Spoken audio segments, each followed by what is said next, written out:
వచ్చే ఎలక్షన్లలో Congress గెలుచుడు ఖాయమన్నారు PCC chief Uttam Kumar Reddy. అధికారంలోకి వస్తే రైతులకు 2 లక్షల దాకా అప్పులు మాఫీ చేస్తామన్నారు. మెదక్ జిల్లాలోనే ఎక్కువ మంది రైతులు ఆత్మహత్యలు చేసుకునుడు బాధాకరమన్నారు. మాజీ మంత్రి సునీత లక్ష్మారెడ్డి, మాజీ ఎంపీ పొన్నం ప్రభాకర్లతో కలిసి మెదక్ జిల్లా నర్సాపూర్ మండలంలో పాదయాత్ర చేసిర్రు. తుజాల్పూర్, మంతూర్, రెడ్డిపల్లి, తిరుమలాపూర్లల్లా ఎండిపోయిన పంటల్ని పరిశీలించారు.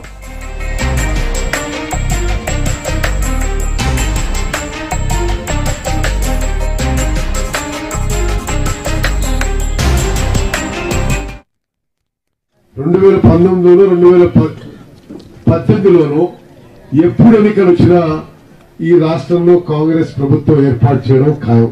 తెలంగాణ రాష్ట్రంలో ఆహార ధాన్యాల ఉత్పత్తి 107 లక్షల టన్నులు 2013-14 సంవత్సరంలో 107 లక్షల టన్నుల నుంచి తెలంగాణ రాష్ట్రంలో 10 జిల్లాల్లో ఆహార ధాన్యాల ఉత్పత్తి 75 లక్షల టన్నులకు పడిపోయింది. ఆ